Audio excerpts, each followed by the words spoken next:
On this date, 100 years ago, May 19th, 1924, the four Marx Brothers make a triumphant return to their hometown of New York City and achieve a career high they will arguably never surpass when they make their Broadway debut in a musical called I'll Say She Is. And we can start right there.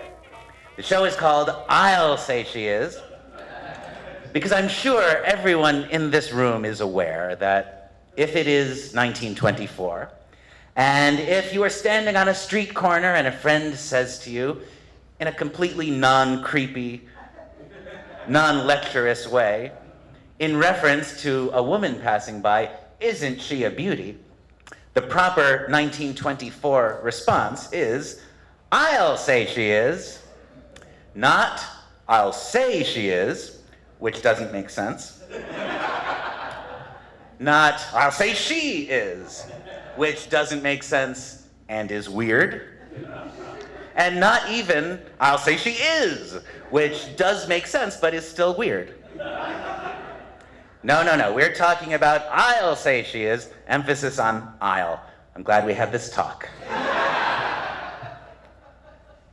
Well, that legendary May 19th, 1924 performance and the next 312 performances of I'll Say She Is take place 12 blocks from here at the Casino Theater, Broadway and 39th Street. The Casino is a fantastic, ornate, admittedly phallic structure, designed in the Moorish Revival style by Francis Hatch Kimball and Thomas Wysdell. There is no building like the Casino Theater in New York City today. There was no other building like the Casino in New York City then.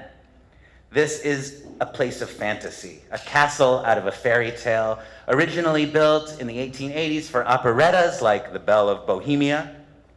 When it opens in 1882, the theater district is just working its way uptown from 14th Street, and by the time they tear it down in 1930, it is among the farthest downtown of any Broadway theater.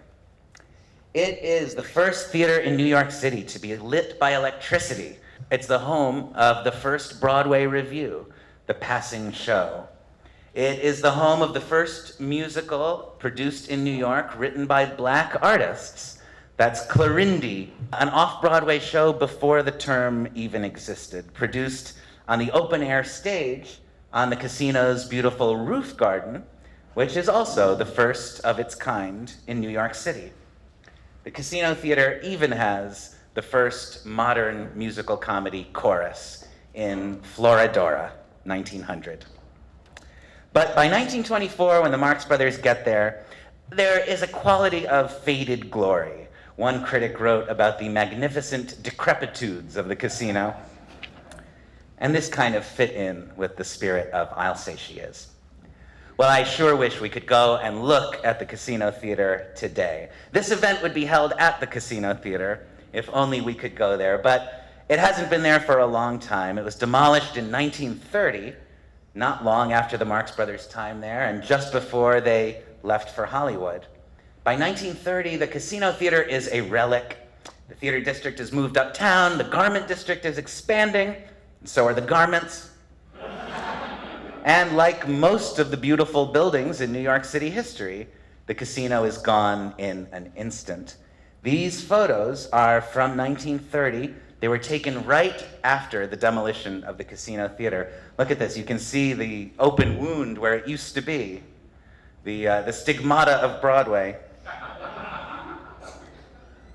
And today, if you go to the corner of Broadway and 39th Street, 12 blocks from here, the only trace you will see of the Casino Theater is the office and loft building which replaced it.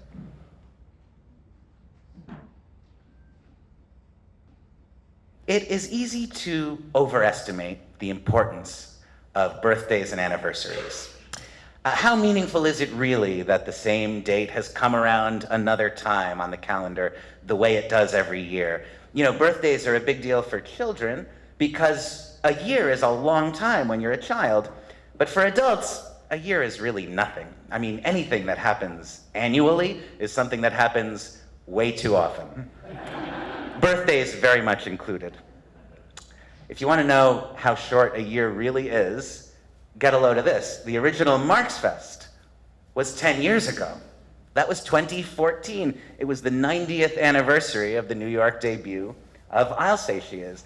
Many of you in this room I got to know in 2014 around the 90th anniversary of I'll Say She Is and the original Marxfest.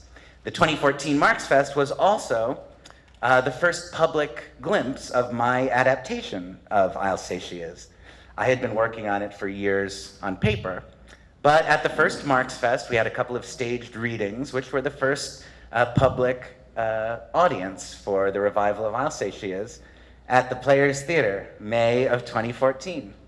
That then evolved later that year into an acclaimed production at the New York International Fringe Festival, directed by Mr. Trav S.D.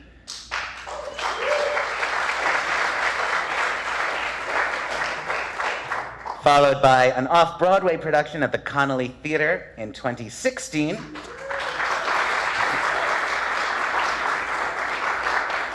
A New York Times and Time Out critics pick, directed by Amanda Sisk.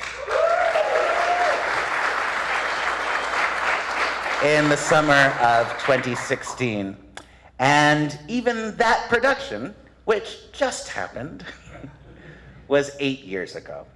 So really, a year is nothing. But it is hard to dismiss the gravity of a centennial. Why, that's pretty near 100 years, daylight savings. So, we have to ask the question, what happened here 100 years ago? Well, 100 years ago, this morning, Julius H. Marx is quoted in Haywood Broun's newspaper column, complaining about all the theater critics who have become performers, like Mr. Benchley. He writes, "Unless we get relief from Congress or the Equity, all the actors will wind up doing free performances for the radio, and the critics will be getting fat salaries from Broadway review managers." 100 years ago, this afternoon, Minnie Marx is standing on a chair having a dress fitted when she falls and breaks her ankle and has to be carried into the casino theater like Captain Spaulding and Animal Crackers and deposited in her seat in the box next to Frenchie. These proud parents have already sat through hundreds of opening nights, but this one, exactly 100 years ago tonight, is special. Will B. Johnstone would record in his diary that after the performance, Minnie was crying, and not because of the broken ankle.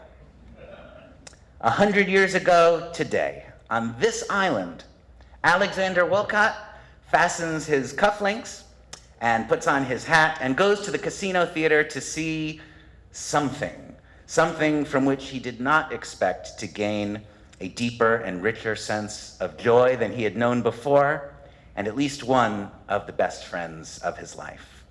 100 years ago today, Harpo Marx does not have high hopes.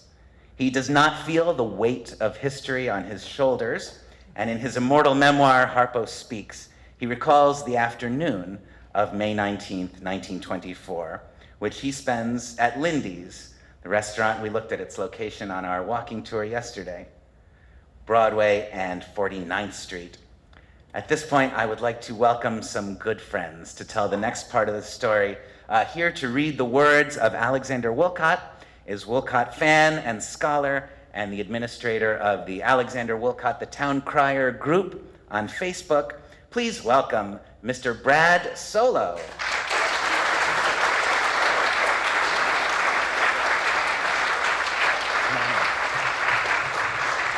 Come on up.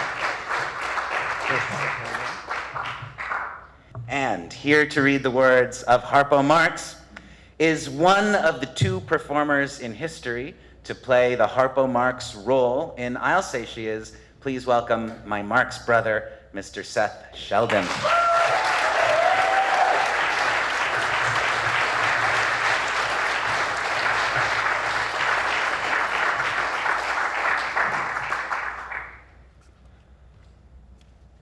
The Casino Theater on 39th Street was leased, and May 19th set for the opening. Apparently, the plot was this: open at the casino, get crucified. It simply wasn't a production of Broadway caliber, and then run a couple of weeks to appease the Marx Brothers, then head back out on the road. We were warned not to put our trunks in storage. On the afternoon before the opening, I was sitting in Lindy's restaurant. It was sad to think that a month from now I'd be in Albany or Columbus or Baltimore. During rehearsals, I'd been staying at the Princeton, a theatrical hotel, with the rest of the cast. Tonight, after the show, I was going to move in with Minnie and Frenchie, and they had taken out a house on Long Island. I had a home again. And during the day, a choice of 2 homes away from home, Lindy's or Rubens. I was back with my own people, who spoke my language with my accent. Card players, horse players, bookies, song pluggers, agents, actors out of work, and actors playing the palace. Al Jolson with his mob of fans, and Arnold Rothstein with his mob of runners and flunkies. The cheesecake was ambrosia. The talk was old familiar music. A lot of yucks, a lot of action. Home sweet home. I got up to work with absolutely no enthusiasm, and I told the boys to save my seat. I took a cab down to the casino. The marquee lights had just been turned on. The 4 Marx Brothers in I'll Say Shears. I was not impressed. I was a realist. I kept hearing the words, "Sorry, boys, you're shut." But what the hell, I thought, remembering the empty seat in Lindy's, it was going to be fun while it lasted. New York Sun, May 20th, 1924. Harpo, Marx, and some brothers. Hilarious antics spread good cheer at the casino. As one of the many who laughed immodestly throughout the greater part of the first performance given by a new musical show entitled, if memory serves, I'll Say Shears, it behooves your correspondent to report at once that harlequinade has some of the most comical moments vouchsafed to the first-nighters in a month of Sundays. It is a bright-colored and vehement setting for the goings-on of those talented cut-ups, the 4 Marx Brothers. In particular, it is a splendacious and reasonably tuneful excuse for going to see that silent brother, that shy, unexpected, magnificent comic among the Marxes who is recorded somewhere on a birth certificate as Arthur, but who is known to the adoring Tuidae as Harpo Marx. Surely there should be dancing in the streets when a great clown comes to town, and this man is a great clown. Harpo Marx, so styled oddly enough because he plays the harp, says never a word from first to last, but when by merely leaning against one's brother, one can seem richly and irresistibly amusing, why should one speak? The speaking is mostly attended to by Julius H. Marx, a crafty comedian with a rather fresher and more whimsical assortment of quips than is the lot of most refugees from vaudeville. Then Leonard Marx is more or less suppressed until the property man remembers to leave a piano on the stage. As for Herbert Marx, he is probably the property man.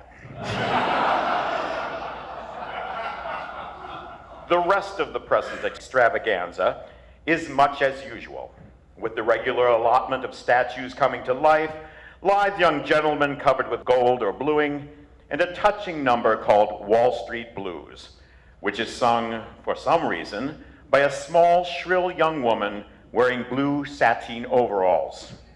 It is not known why, nor greatly cared. At 10 o'clock that morning, the phone rang. A voice I had never heard before said, "Have I the pleasure of addressing Mr. Harpo Marx?"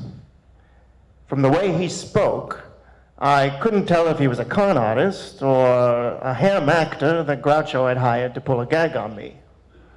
I was very suspicious. "I'm Harpo Marx," I said. "Who's this?" "The name is Woollcott," he said, "Alexander Woollcott. How did you like my little piece in the Morning Sun?" I said I thought it was the lousiest review that I had ever read.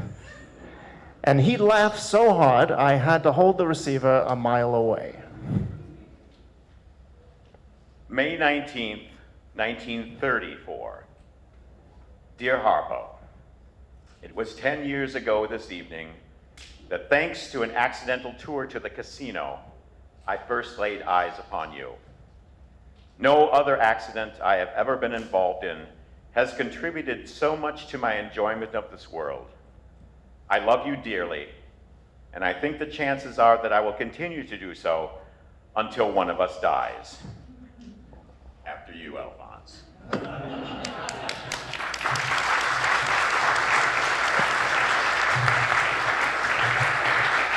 Thank you so much for that, guys. Ladies and gentlemen, Brad Sohlo and Seth Shelden. I want to mention parenthetically, among the many services Brad provides to those who love Alexander Woollcott and his time, Brad has produced this charming little booklet, which is called A Woollcott Christmas, and he's generously brought a whole box of them with him here, and they're free. He just gives them away because he's a wonderful fool. So, because he can't sell them. So don't leave without getting one of these booklets from Brad today. So, 100 years ago tomorrow, Harpo Marx starts palling around with the New York literary set. And in the summer of 1924, a running gag begins to run through all the New York papers, describing Harpo as the brains of the Marx Brothers. Harpo tells the New York Review that the green hat by Michael Arlen was glittering but a trifle ostentatious. He tells the Evening Post, "I read in my dressing room, and my three brothers, who are not studious like I am, interrupt and try to keep me from being the brains of the four Marx Brothers."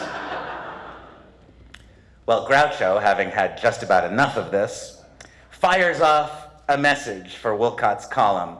"There is no brains in the Marx family. And if there was, it certainly wouldn't be Harpo. He was seriously thinking of marrying his teacher in the first grade, as they had been together for 6 years.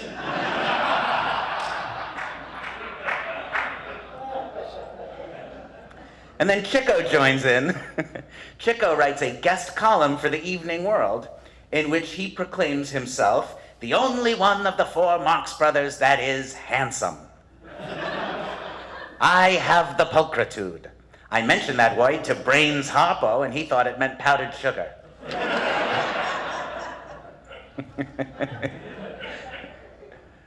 You don't get a lot of words like that out of Chico.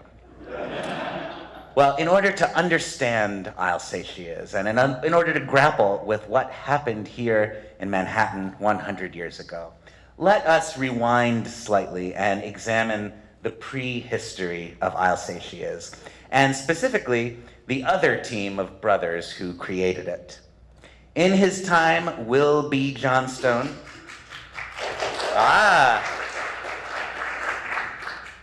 Thank you for attending Johnstone Fest 2024.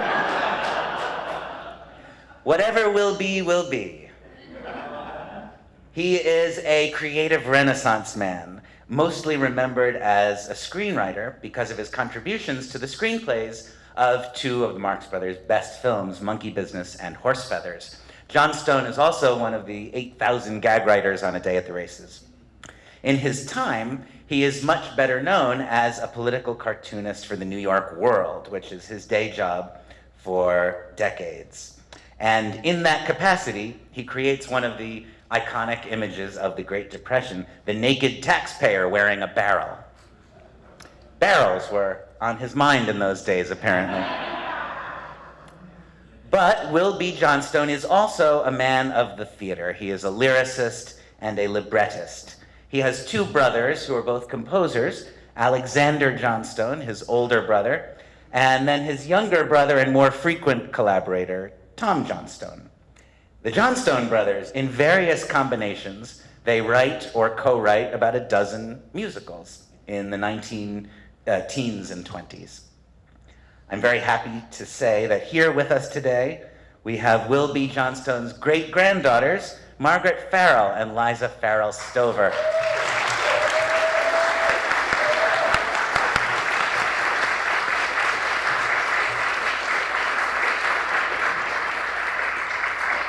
Many of the Johnstones' musicals are produced by a guy named Joseph M. Gates. The M stands for minimum. A producer known for sparing every expense. And yet he was also grandiose and charismatic, a flamboyant, if soft-spoken theatrical producer. It might be fair to call him a second-rate producer. A typical Joseph M. Gates show would close very quickly in New York, have a very brief run, and get savaged by the critics, but then it would tour the country for years, direct from Broadway. One show that didn't even make it to Broadway was Love for Sale. Love for Sale. The year is 1919. This is a vehicle for Kitty Gordon, glamorous star of the silent cinema, making her return to the stage. And she signed a contract with Gates, and he asked the Johnstones to build a show around her. Something loose, with a plot that would provide plenty of opportunities for review material and costume changes, especially costume changes. The ads specified she wears 9 gowns in this show. Did you like the show? No, but the gowns were fantastic.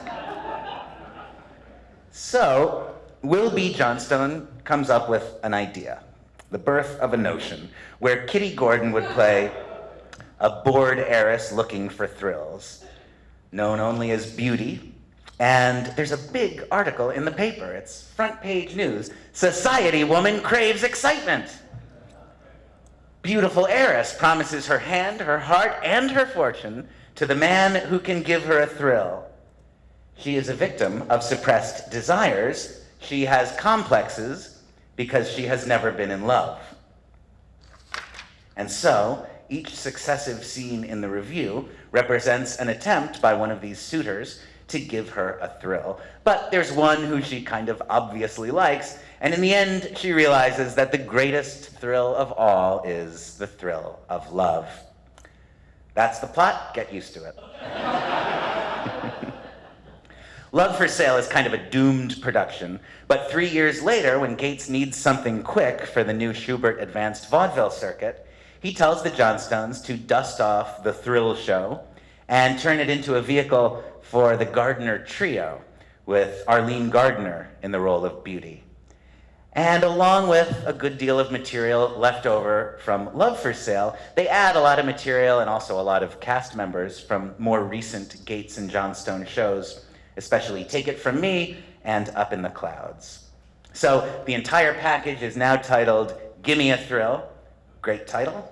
But the show is not a success. But Joseph M. Gates is not about to give up on this concept, this gimme a thrill, society woman craves excitement idea, because it is obviously the best idea ever. And so, in 1923, Gates makes a business deal with James P. Bury. This is the guy Groucho and Harpo would depict in their memoirs as Herman Broody, a hapless pretzel salt manufacturer. Really? A pretzel salt manufacturer who is in love with an inept chorus girl and makes the deal so that she can have a part in the show, but she's a bad dancer, and Groucho meets her at a restaurant and insults her, and, you know, great story. Purely apocryphal. In real life, James Bury is a Pennsylvania coal magnate with a pretty considerable history as a theatrical producer and a film producer. And in 1923, he has just acquired the Walnut Street Theater in Philadelphia. Now, in that barbaric age before air conditioning, one of the great challenges of the theater was keeping a show running in the summer outside of New York, because it was just so hot. Nobody wanted to sit in a theater. with costumes and lighting and the way people had to dress for the theater in those days. So to have any chance at all of a summer hit outside of New York, you needed an irresistible show. And to have an irresistible show, you needed irresistible stars. Meanwhile, the Marx Brothers. By 1918, Home Again, as we learned earlier today, is a huge success, and they are among the biggest stars in vaudeville. The act enters a period of restless introspection. Groucho and Harpo and Chico are all grown-ups now. They're all around 30 years old. They've been on the road since they were children. They're bored, they're exhausted, and something has to change. Well, the obvious goal is to star in a Broadway show. And compared to vaudeville, Broadway is the good life. You know, you don't have to travel, you stay home in New York, you do one show a day, plus mutinies Wednesday and Saturday. Chico was certain that the Marx Brothers had what it took to be successful on Broadway. Groucho was certain that they did not. Harpo agreed with both of them. And nobody asked Zeppo. At the beginning of the 1920s, the brothers retire Home Again. They update their act and their characters. Groucho transforms from the elderly German or Yiddish schoolteacher character into the familiar first-generation New York City wise guy with a mustache. And it all happens in a new tabloid called On the Mezzanine, or On the Mezzanine Floor, or On the Balcony, written for the Marx Brothers by a great vaudevillian named Herman Timberg. Timberg loved to write metered, rhyming, comedic patter. An example of that might be, my name is Sammy Brown, and I just came into town. Saw your ad. You Mr. Lee, say you can make a mint on me. What do you do? Dance, sing. Play a role? Anything. Say I'm a fine for guys like you, 'cause there's nothing I can't do. that was the first scene of On the Mezzanine, and it would become the first scene of I'll Say She Is, and the fact that the brothers put it on film in 1931 is one of those small miracles that makes life worthwhile. Mezzanine is a vaudeville tabloid that feels like a musical comedy, and this is noticed. The New York Sun says that it is more in the nature of a review than anything the Marx Brothers have done before. And Variety says it should lift the Marx family right onto Broadway. But it doesn't, and the grind continues, and the brothers are frustrated at every turn. They try to make a silent movie, maybe you've heard of it. And they try a British tour, which doesn't go very well. And finally, they sort of admit defeat. Okay, we get it. We'll go back to vaudeville, back to big-time vaudeville. They return home to the States, and they learn that they are blacklisted from big-time vaudeville by E.F. Albee, who is in a snit because they didn't ask his permission to go to England. So now the Marx Brothers are just four unemployed people, still supporting Minnie and Frenchie. Now Groucho and Chico both have children. The act needs an income. There are more mouths to feed than ever. And the only option is to take a chance on the new and experimental Schubert Advanced Vaudeville circuit.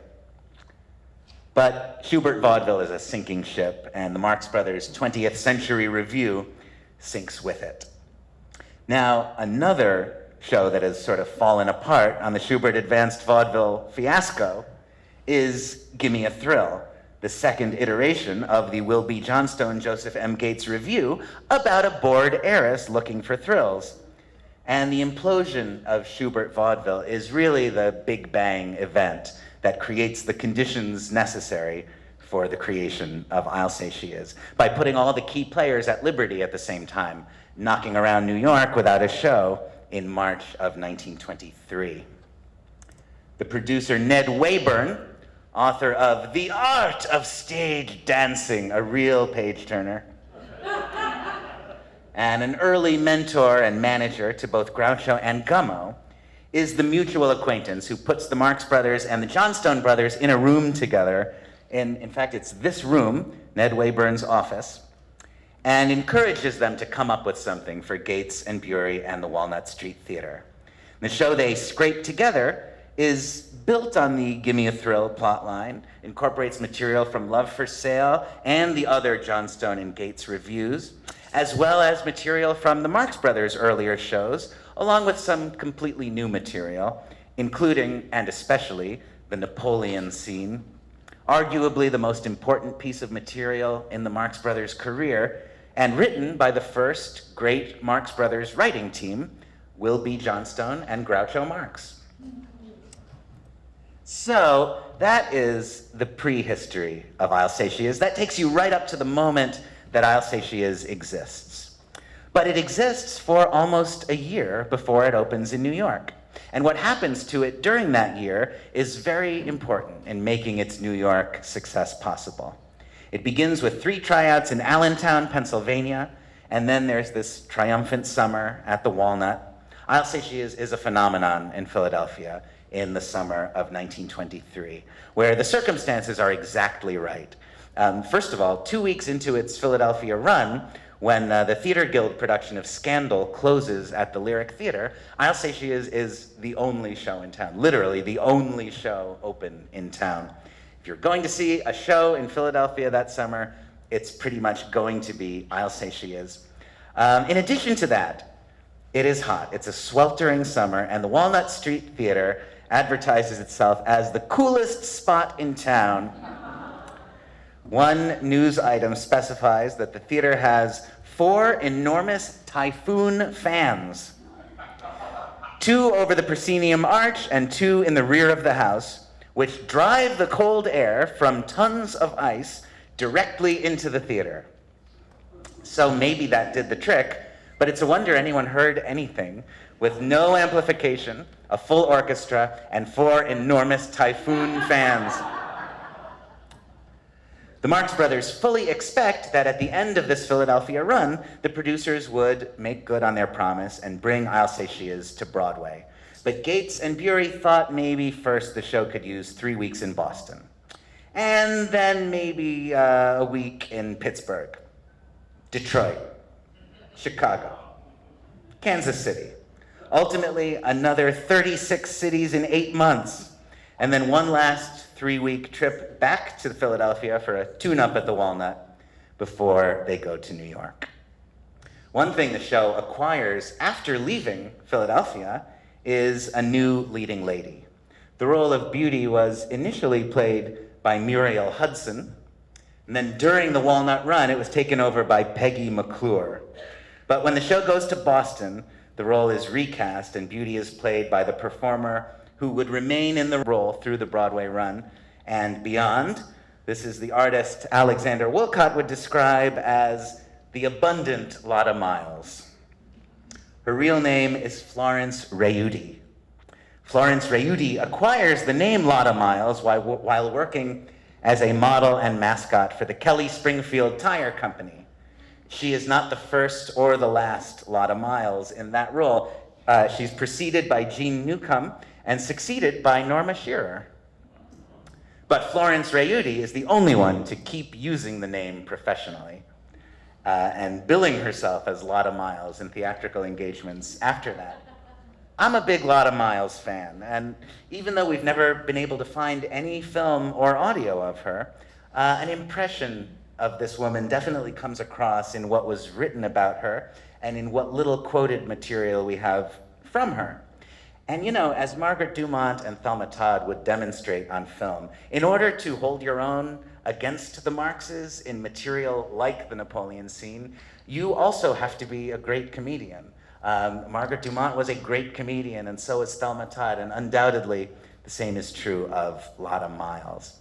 So, as part of the general effort to rescue Florence Rayuti from obscurity, we will now enjoy a reading of a sort of monologue assembled from her interviews so that we can get to know her for a few minutes. And who better to deliver that reading than Allison Jane, the star of the 2014 and 2016 productions of I'll Say She Is, and the only performer since Lotta Miles to play the role. Allison, please join us.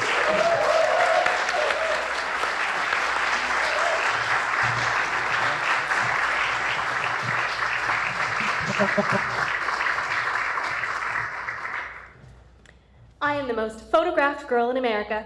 You see, I started my career as a professional photographer's model. It's a regular business. I was posed in every possible way, and my picture adorned toothpaste advertisements, automobile ads, ads for silk underwear, and corsets. That's how I happened to take the name of Lotta Miles. I'm known all over the United States as the girl who's photographed in the ads about a certain well-known automobile tire.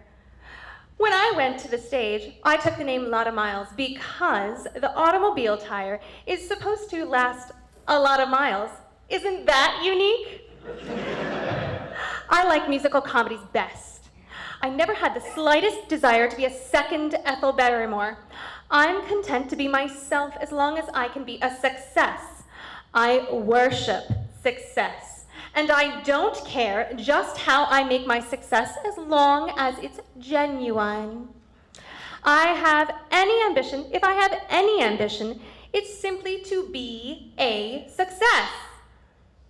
Most musical comedy stars want to sing in opera, and most operatic stars want to be acrobats or something.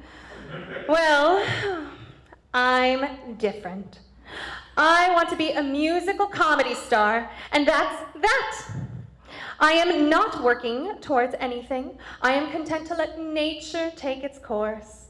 I don't believe in starting at the bottom and working up. I didn't enter the theatrical world by the cellar door. No, I'll say I didn't. I've never played anything but leads in my life. No, I began on leads and I'm continuing on them. My first show was 50-50 Limited, in which I played the ingenue lead. I started out big and I hope I'll keep it that way. I had a 2-ton asbestos curtain fall on my head. And I am the only person on the stage who ever had this happen and lived to tell the tale. I was in Brooklyn, New York, playing vaudeville. I was in the midst of one of my songs when an asbestos curtain, which had never been used, was rotten and want for care, suddenly slipped down on my head. The crowd screamed, and there was a tremendous panic, and I was taken away to the hospital. It was believed that I was dead. But here I am, good as ever. It takes more than a 2-ton asbestos curtain to kill me. Thank you.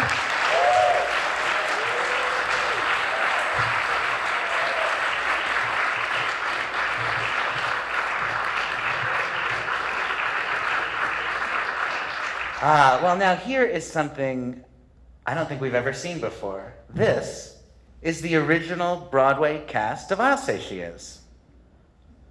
Pretty much. There's a little bit of guesswork here regarding one or two of these photographs, and also regarding exactly who was on opening night, but essentially this is the cast that performed I'll Say She Is at the Casino Theater 100 years ago tonight. You know, we're always thinking of I'll Say She Is. Certainly I'm always thinking of I'll Say She Is as a legend, a phenomenon. It's an enigma.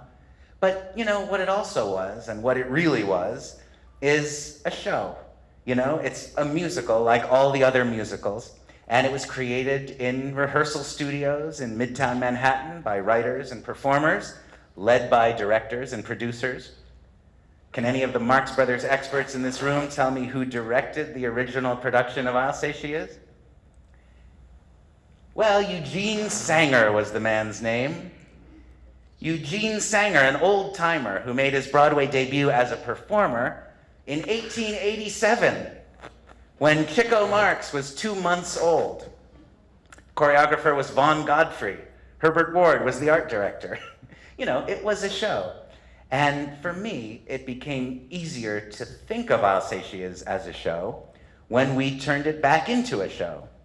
After I'd spent several years researching and restoring and adapting, my friends and I assembled in some of the same rehearsal studios in New York that were in use in the 1920s. And we worked with the same material, the same situations, the same music that surrounded the Marx Brothers and their collaborators. I'm very pleased that we have here in the room with us today many people, numerous people who worked on the I'll Say She Is revival, either as members of the cast in 2014 or 2016 or both, or members of the crew, or the creative team. And it's lucky to have you here, and it's lucky that we have done that work because it provides us with a good way of illustrating what happened here in New York 100 years ago.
A little dust of starlight clouds my unaccustomed eye.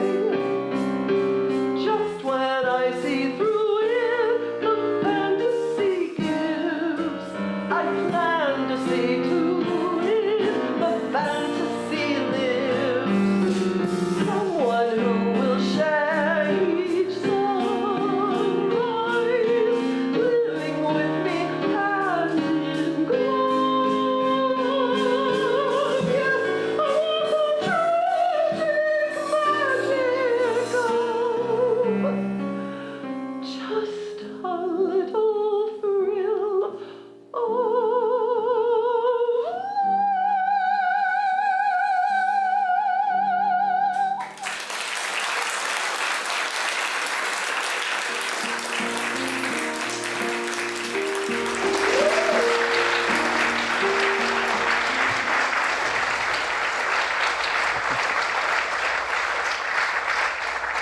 Well, I'm sorry to say that original director, Eugene Sanger, couldn't be here with us today.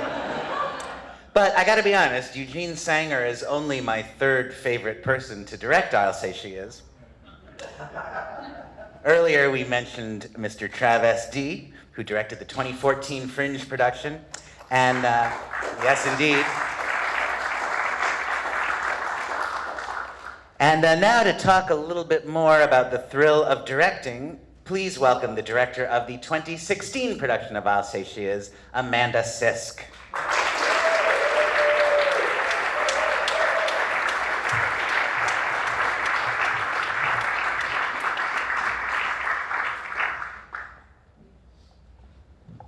Thank you. The first thing I'm going to do is I would like to read a little bit of my director's note from the 2016 revival of I'll Say She Is in the program. How do you direct the Marx Brothers?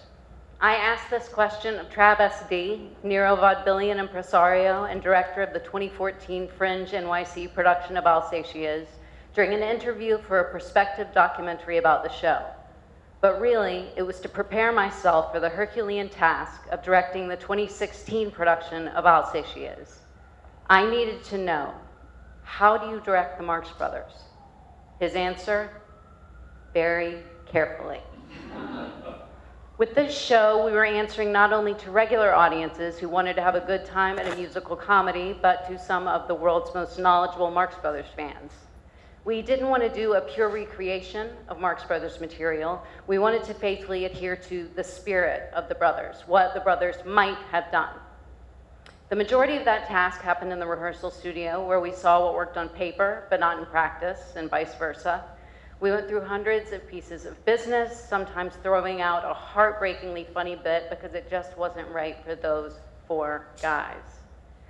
We argued, we tested, we worried, we sometimes got incredibly frustrated, but most of all, we laughed and we laughed and we laughed. As time went by, Noah, Seth, and the 2 Matts grew more and more into their characters, and it spilled over into real life. I found myself speeding Noah along because he was throwing in too many hilarious one-liners. Matt Walters, Zeppo, walked into the room every day already knowing his lines and his blocking and was incredibly easy to look at and to work with. Seth, Harpo, would surprise us every rehearsal with a new piece of business he'd worked out, making Harpo and Seth more magical in everyone's eyes. And Roper, Chico, kept everyone laughing with off-color remarks and kept our stage manager running when he'd sneak off to have a smoke or grab a cup of coffee, or maybe going to meet his bookie, we do not know. I owe huge amounts of gratitude to Noah, Seth, Roper, and Matt for trusting me, letting me nudge them, collaborating with me every day, and teaching me what it really must have been like to direct the Marx Brothers. Equal parts joyful, frustrating, hilarious, and stupefying. So how do you direct the Marx Brothers? The answer is, for me, that you don't. You choose the best collaborators, you learn everything you can, you forget everything you know, and then you give them plenty of room to run. So, thank you.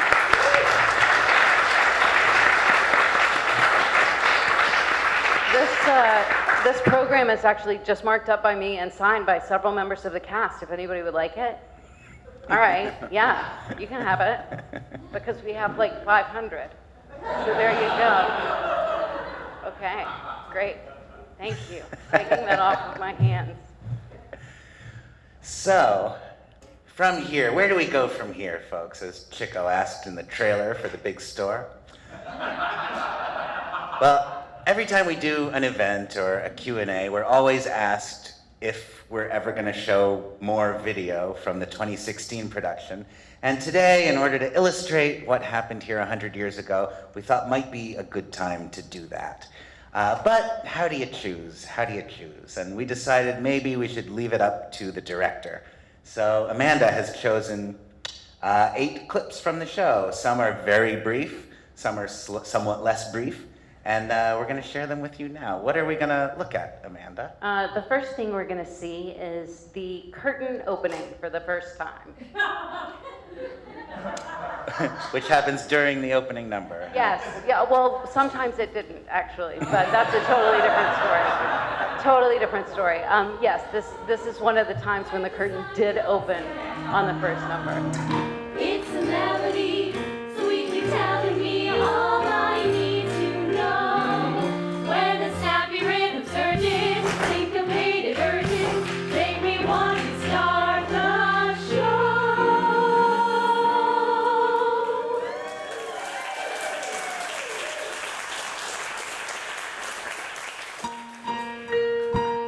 It's like a miracle to hear a lyrical Broadway song. It's as mysterious, it's as delirious, Broadway throng. Crossing over with the sweet Dixie ditty, stir it up and add the rhythm of the city. Sing and swing and ting-a-ling-a-ling, let it ring.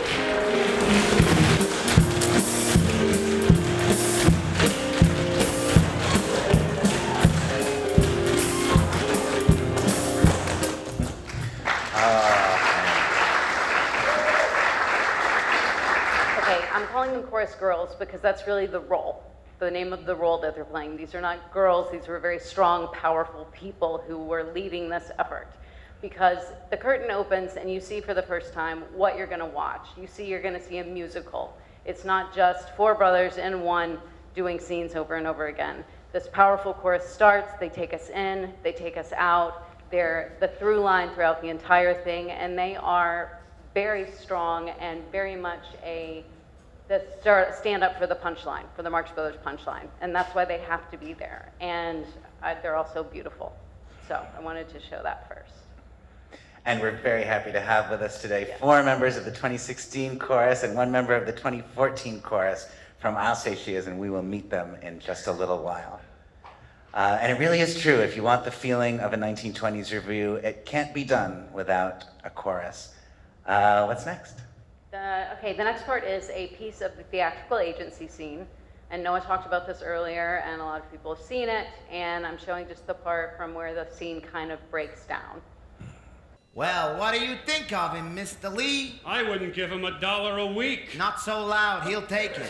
Now listen, you're making a big mistake. These fellas are very clever. They're funny fellas, and I've got a play that I've written that I'd like to explain to you. I'd like to read Give me a show with beautiful girls and a few fat comedians, and you can't miss. Give me a show with no plot that means absolutely nothing. Now listen, this is a wonderful play, and these fellas would fit in it. I don't think I want anything to do with these fellas. Please, That's my time!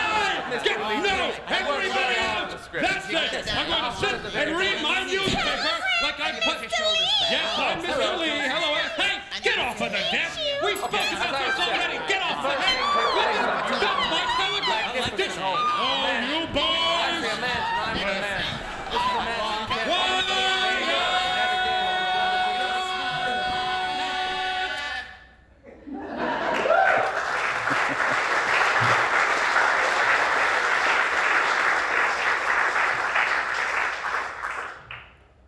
The brothers are always described as kind of a storm or a hurricane that comes blasting through, and this is the first time in the show you see them all four together, and you see what a whirlwind they are, and you see how much damage exactly they're going to cause. Plus, the wonderful Mark Weatherup, who stands up against them remarkably well. Our next clip is a montage of a much longer piece. It's the Wall Street number, as you heard Noah talk about the Wall Street Blues. And let's watch it before I say anything else. Working on Wall Street can give you the blues, planning for gold, paying your dues. Who in the pull of the bear and the bull can bear this unbearable news? One day it's hot dogs and beer. Next day it's lobster and grease. And so you wheel and invest in still then. There goes your money again. Where does the thrill come in? Oh, come on, I'll show you.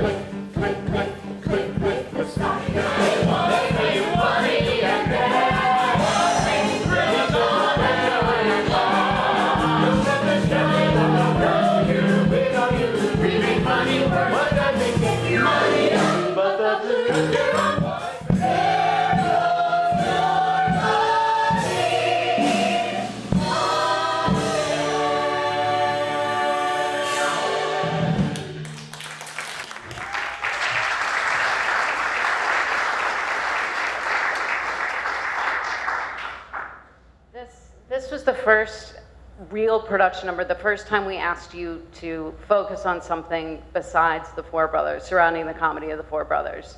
And it was one of my favorite things to watch. I never, ever missed a chance to watch this every single night.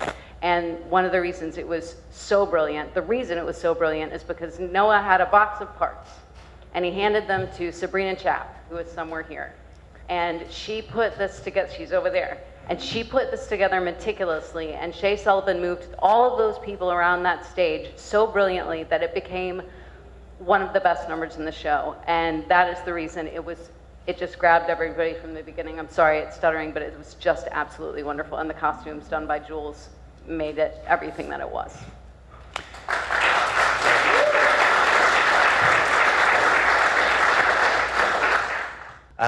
What's next on the agenda? The next piece, it's Up in the Clouds.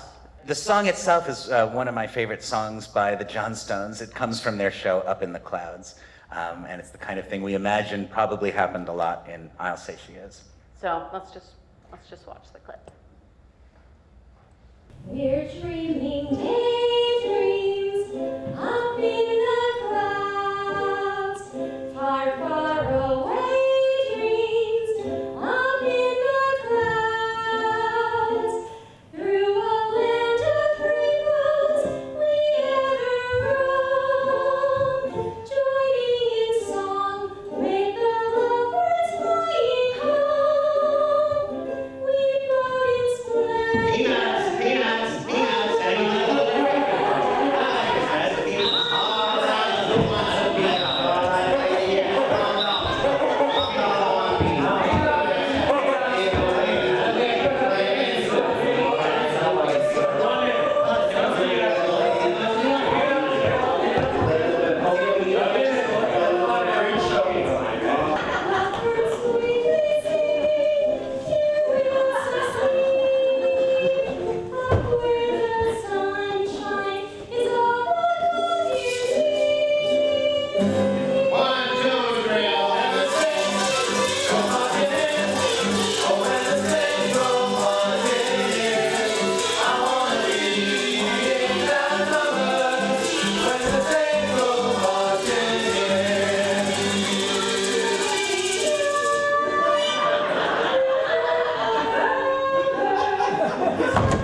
it never happened and it wasn't written this way, but it is reminiscent of their other work. And it's like I was saying earlier, we wanted to adhere to the spirit of what they did, not just what they did.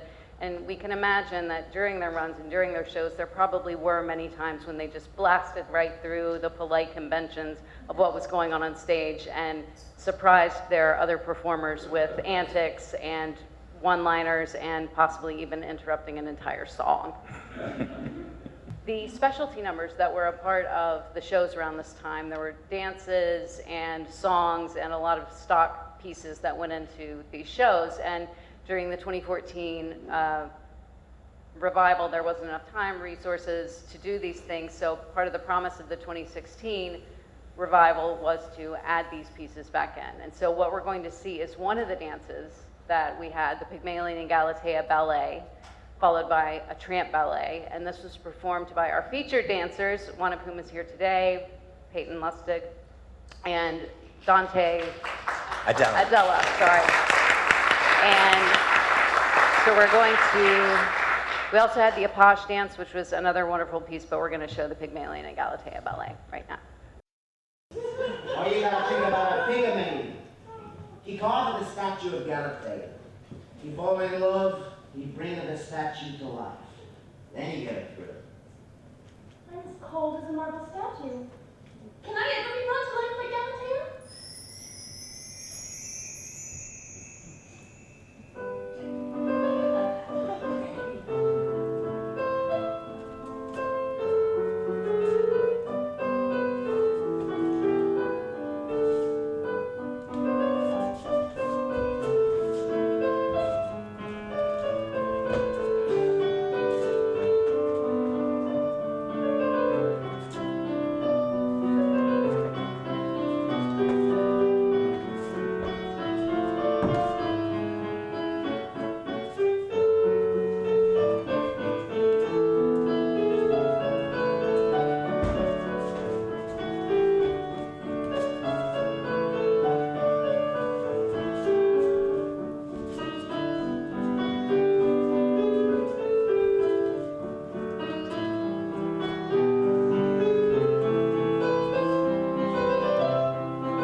Once again, Peyton Lustig, Dante Adela, Seth Shelden, and Matt Roper.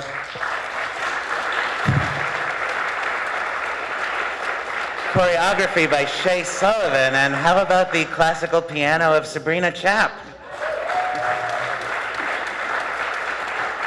So the next piece we're going to watch is just a little tiny clip of a larger production number. from a production number called The Dream Ship. So I guess we can just go ahead and start that. Yeah, this takes place in the opium den scene.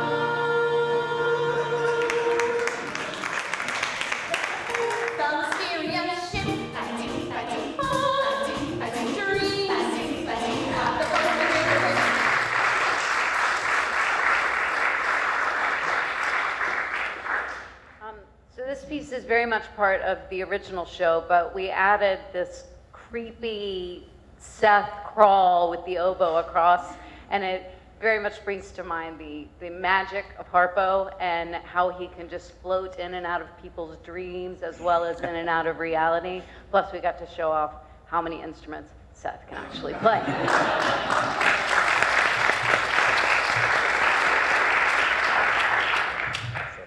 Okay, this one's just called Silverware. My son, I think you're going around with the wrong kind of people. An honest, round-eyed boy like you. You know, my boy, I can tell you're honest simply because I can tell an honest soul and I've seen one. It's men of your character who are attracted to this great country. I admire your honesty, your dignity, your integrity. You know, my boy, if I had order, I'd set the two of you up on my steak, my treat. This may go on for years.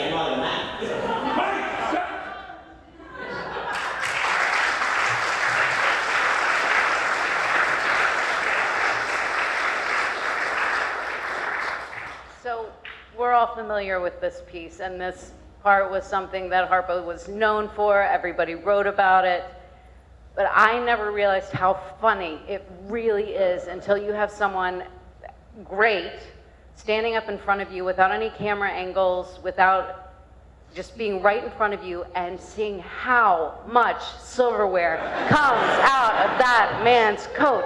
And every night it surprised me. And it's a testament to Seth that he had to walk around for an entire scene with about 30 pounds of silverware in his coat, which we didn't get to cut from one scene to another. That's just what he did. And it was absolutely hilarious.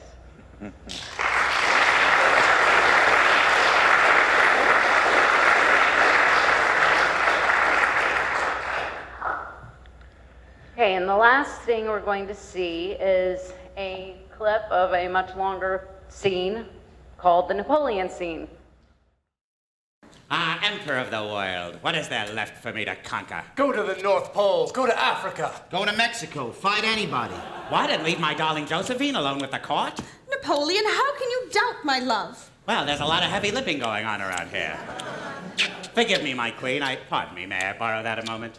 Forgive me, my queen. When I look into your beautiful eyes, I know that you are true to the French army. I only hope it remains a standing army. It is true, my dearest Napoleon. I am true to the French army. Thank goodness we have no navy. And now I must not tarry. I'm off, and if I leave you here with them, I must be off. I'm off to make Russia safe for French pastry. Napoleon, when you go to battle, all of France is with you. Yes, and when I come home, all of France is with you. Oh, dearest, fight as you've never fought before, and don't forget your flannels. Josephine, when one wears flannels, one can't forget. I shall not fire until I see the whites of their eggs. I know that as I depart from this place, my honor is safe. Safe? Farewell, my queen. Beyond the Alps lies Peter's milk chocolate. I'll bring you home a hunk. Vive la France! Vive la France! Vive la France!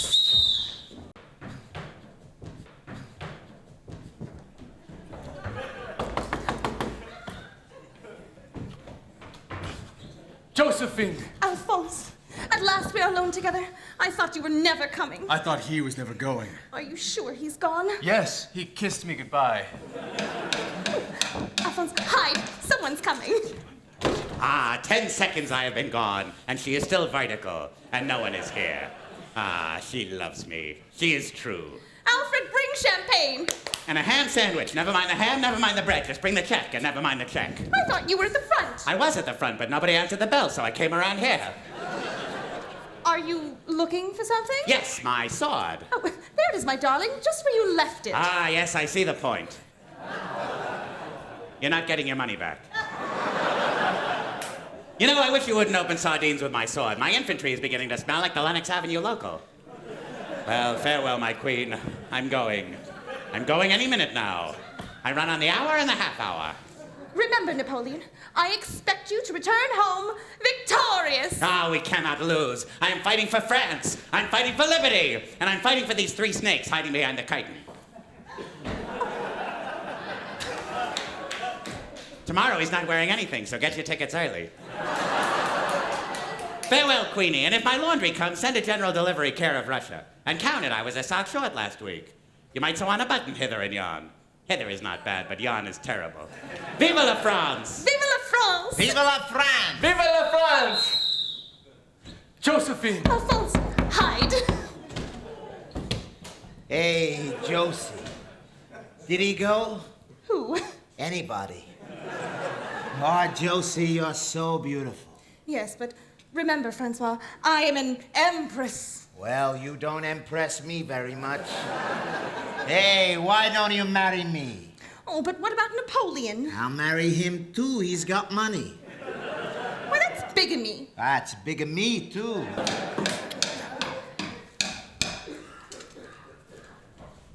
Napoleon, now what's wrong? I lost my sword. I had a swell chance to shoot one of those Russians, too. It was right near the gates of Moscow. If I find my sword, I must go and get him. He offered to wait, but I'm getting disgusted with the whole war. If it rains tomorrow, I think I'll stay in bed. What are your plans, babe? You know, the only thing that keeps me going is your devotion. It keeps me going and it keeps me coming back. It's women like you that make men like me like women like you. I guess I said something that time. Joe, you're as true as a $3 cornet, and believe me, that's nothing to blow about, and if you don't like it, you can trump it. There's my sword, just where I left it. You know, I wish you wouldn't open sardines with my sword. Oh, no, we had that, didn't we? Well, looks like I'm off again. The Russians are in full retreat, and I'm right in front of them. Oh, Napoleon, when you're away at night, I do nothing but toss and turn. I don't mind the tossing, but cut out the turning. Well, farewell, Josephine. Caesar had his Brutus, Charles had Cromwell, and I've got rhythm. Whoopee!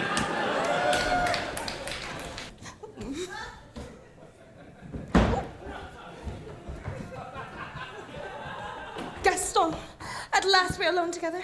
I thought you were never coming. Stop that!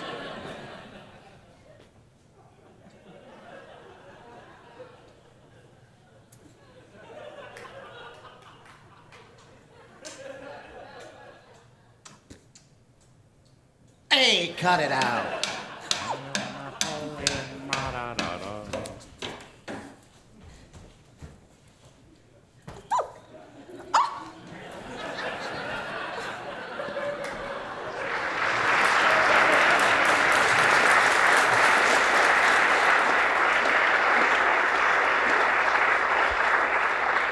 So, when you're directing, most of the time you're talking about motivation.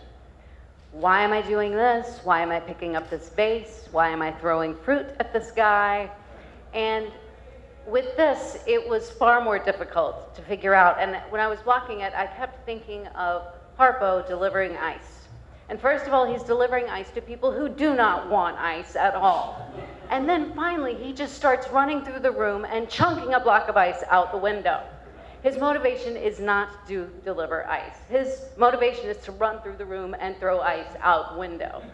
So in this scene, Napoleon's motivation is not to catch the courtiers wooing Josephine, and his motivation is not even to go and win a war. His motivation seems to be to enter and leave the room as often as possible.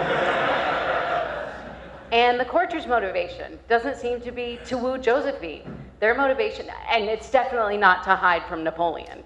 Their motivation seems to be, let's run around on the set as much as we can. And so the dialogue, as funny as it is, becomes secondary to the blocking, and that's just the opposite as it is in most other theater that you're gonna see. And it's the first time in my life I got to say, I don't know what your motivation is, figure it out.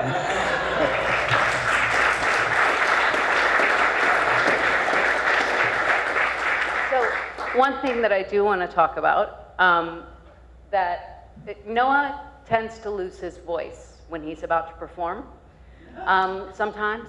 And one night he felt like he might not be able to go on because he'd lost his voice. And so we decided that the next best thing was going to be for me to go on as Groucho.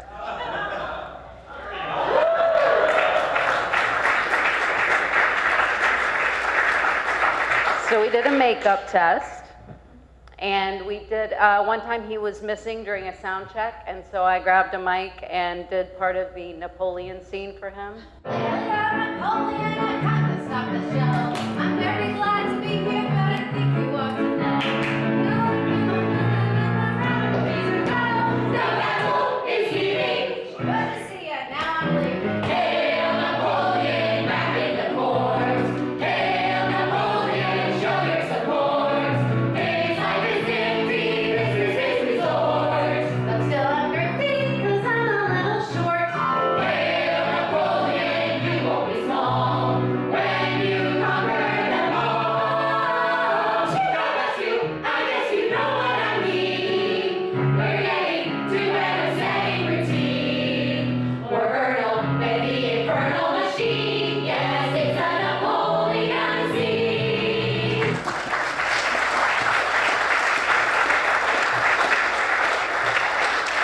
And I knew the lines, and I knew the blocking, so I was ready to go. And he got his voice back. And I was really, really relieved. But I was also a little bit disappointed. Because I have never, through all the years of him giving this to us, been able to do this. You got the brain of a 4-year-old boy, and I bet he was glad to get rid of it. Is it true that you washed your hair in clam broth? Is it true that you used to dance in a flea circus? Why don't you bore a hole in yourself and let the sap run out? It's very difficult to tell whether you're walking towards me or a horse is walking away. You know, with a husband like this, I should be able to think of my own insults.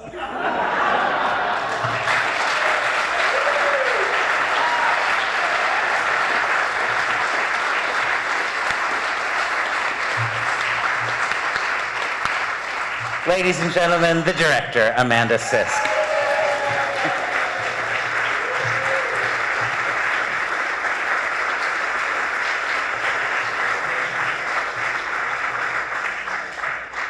Well, the story of I'll Say She Is never finished, even when everyone thinks it is. And there's something very Marx Brothers about the idea of a thrilling ride that doesn't go anywhere. And throughout its history, I'll Say She Is has tended to do that. It's a show that hits a brick wall. It ends unexpectedly. The original production closed unexpectedly in Detroit in 1925 when Chico disappeared one night after a performance. Of course, he was fleeing gangsters and gambling debts, and he was gone for 3 days. And essentially, to punish him for his irresponsible behavior, Groucho and Harpo pull the plug on I'll Say She Is. They close the show. They cancel an intended return engagement at the casino on Broadway.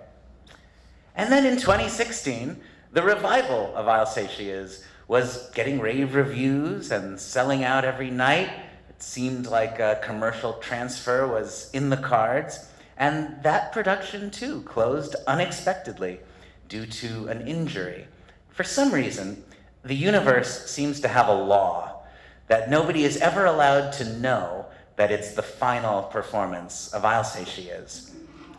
And in that way, and in other ways too, I'll Say She Is becomes a kind of reminder to enjoy life, to enjoy our experiences while we're having them, because it may be the last time. And you can see how this idea of a search for thrills, while indeed a good premise for a lightly plotted musical review, is also not that different from seemingly bigger ideas, like the search for meaning. I'll Say She Is, in the end, is a profound meditation on what it means to be human. You know, in the same way that animal crackers and horse feathers are profound meditations on what it means to be human. Whenever I tell the story of the show, I always have a hard time ending it. You know, I've been working on an expanded edition of Gimme a Thrill. The book is current through the Fringe Festival, but I've written another 20,000 words about the 2016 production, and it hasn't come out yet because I can't figure out how to end it. There must be some meaning in that. It is very much a story without an ending. Certainly the only play I've ever been involved with, where 8 years later, I'm still constantly asked when and if and where we're doing it again. And of course, if it were up to me, the answer would be tonight. You know, we would be doing a performance of I'll Say She Is tonight if I were the one who had to be convinced. What's necessary to make it happen is always the uphill climb in the theater, which is the money to produce it, or the outside producer with the right vision to produce it correctly. As far as the Marx Brothers are concerned, this has all been a very vivid reminder that what the Marx Brothers do, what they always did, is theater. They were always characters, they were always in a scene, they were always in circumstances. They had a scene to play, and usually their MO was to violate the intention of that scene and whatever expectations the audience might have had for it. But still, it was theater. They weren't a nightclub act, they weren't an act in one. The Marx Brothers were a big show with lots of people and scenery and production. I'll Say She Is, and I would argue any Marx Brothers theatrical project, it demands a certain bigness, because in order to be the Marx Brothers, you need a world to be the Marx Brothers in. If you want the joy of breaking the fourth wall, you have to build it first.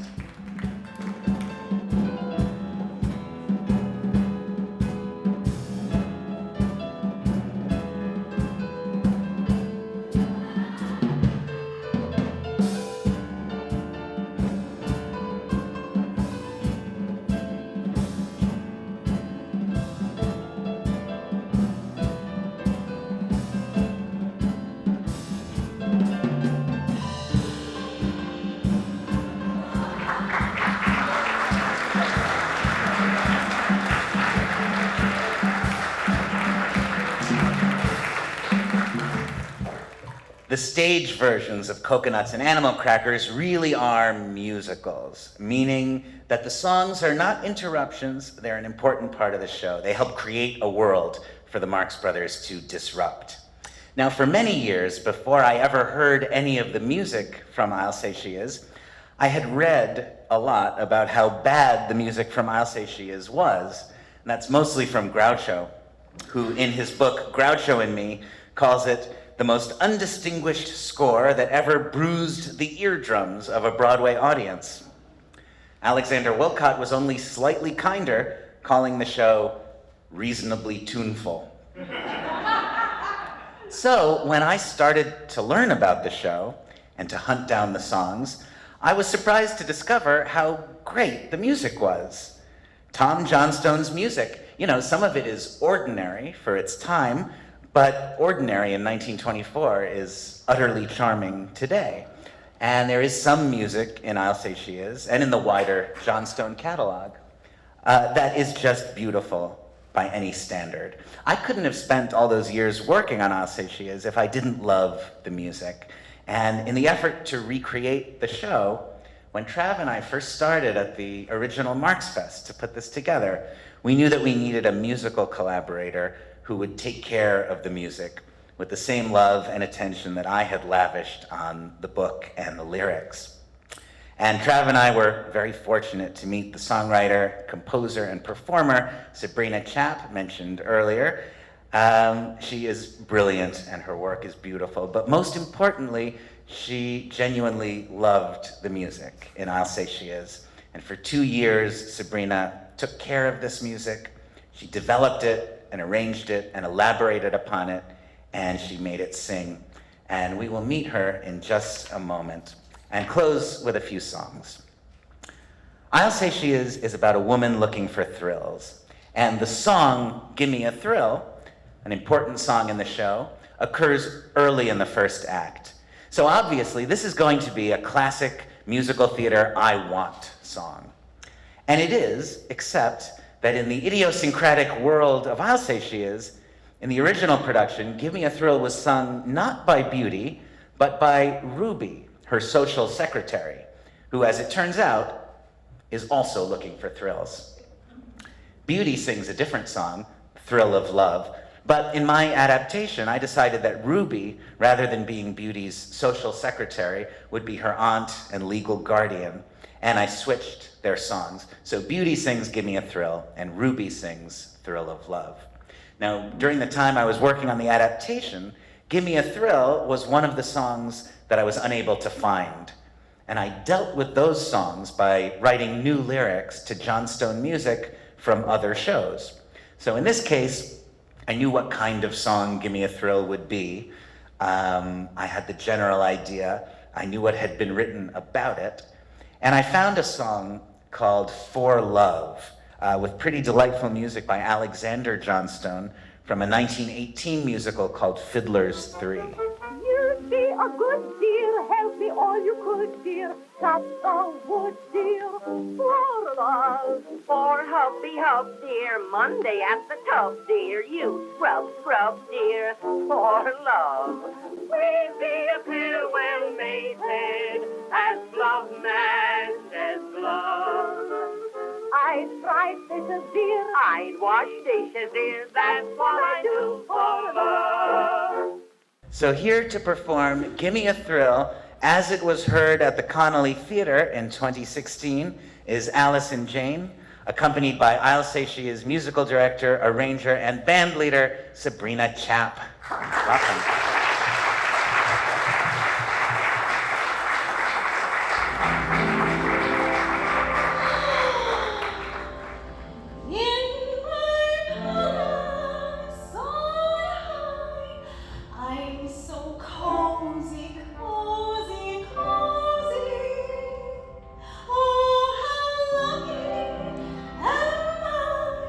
Life is rosy, rosy, rosy.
You know the line about how a work of art is never finished, it's only abandoned.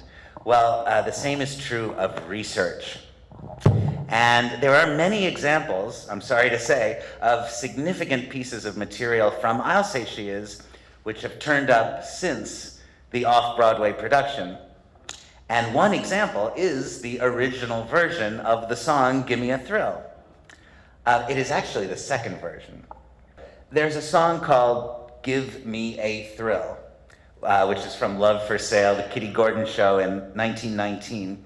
And then a completely different song, which is sometimes called Give Me a Thrill or Gimme a Thrill. In fact, this is the actual copy in the Library of Congress, and you can see it as printed, it's Give Me a Thrill, but it's been hand corrected to Gimme a Thrill. This is the song that was in the show called Gimme a Thrill in 1922, and in I'll Say She Is after that.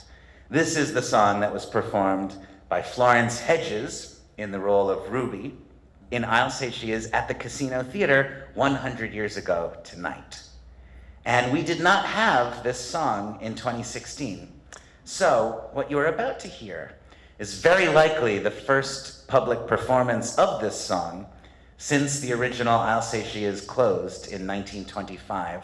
Here to sing it for us, please welcome from the 2016 cast of I'll Say She Is and many other good things, Beth Conley.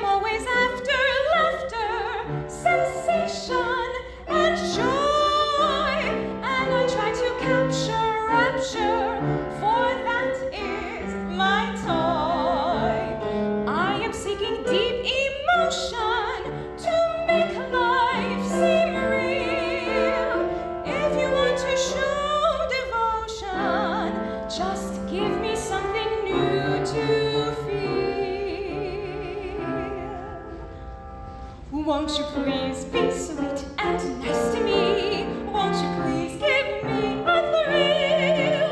Won't you wake this heart that slumbers till my pulse won't keep still? I would give you all my kisses, dear, when my soul has had its fill, and I'll gladly give you all my love. Won't you please give me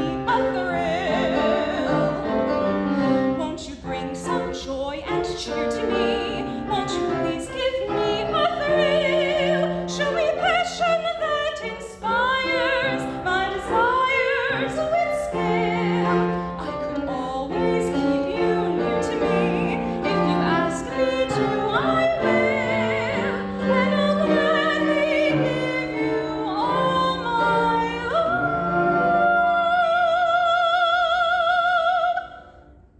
Won't you please give me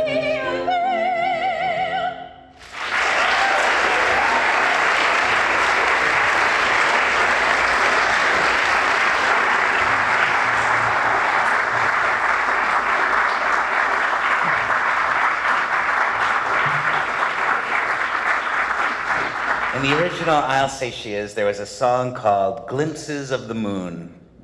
It took place, believe it or not, in the Napoleon scene, performed by a court singer who's there to entertain Josephine. Actually, Harpo's harp solo and Chico's piano solo in the original show took place also in the Napoleon scene. There was a kind of mini vaudeville bill within the Napoleon scene.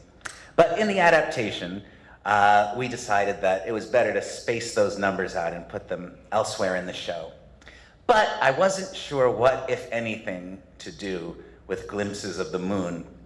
It had a great melody, it's very charming, 3/4 time, but it is a textbook example of the ultimate Tin Pan Alley cliche, the Moon in June song. You know what a Moon in June song is, a light, frothy, decorative love song that makes inevitable use of the rhyme moon and June. And there's usually a lot of crooning and spooning and getting married soon and hearts are in tune. And I really couldn't ask the I'll Say She Is audience in 2016 to sit through a Moon in June song in the second act unless it was somehow funny and involved at least one Marx brother. So I had the idea to try to make Glimpses of the Moon into a duet for Ruby and Groucho, and to build the lyric into the Moon in June song to end all Moon in June songs. A mega Moon in June super song that would make use of every period-appropriate perfect rhyme for Moon and June that I could possibly think of. And it's one of a handful of places in I'll Say She Is where I couldn't resist making a sort of veiled reference to something in the later Marx Brothers catalog. And in this case, it's the phrase, "you and the moon," which is perfectly legitimate in the context of the song, but which we recognize as something Groucho will say to Margaret Dumont in The Coconuts. So now to join me in a performance of Glimpses of the Moon, as we performed it in the 2016 off-Broadway production of I'll Say She Is, please welcome the magnificent Kathy Biehl.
Crashing from the moon with one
Oh, and there we are when we were young.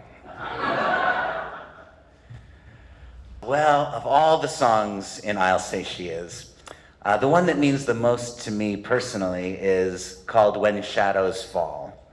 And I think many who worked on the revival or who were around that production would say the same. This song sort of became our company anthem. And in 2020, it was heard in my presentation for Fredonia Marxonia, home again, the Marx Brothers in New York City. And so we will close with it. And then we will have time for some questions before we all head uptown to watch the Marx Brothers in a beautiful theater on Broadway.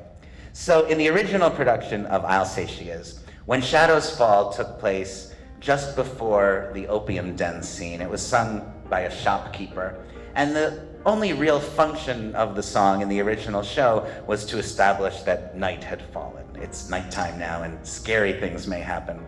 So in the adaptation, it retained that place in the narrative, but it became a love duet for Beauty and Zeppo, which they sing while strolling through Times Square, joined by the rest of the company playing Runyon-esque Broadway characters.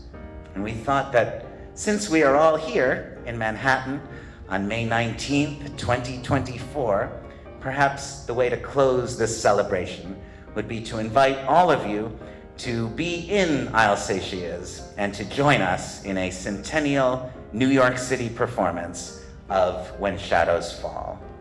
So I would like to welcome all of the present members of the 2014 and 2016 casts of I'll Say She Is, led by Allison Jane and Matt Walters. And here is your musical director, Sabrina Chap.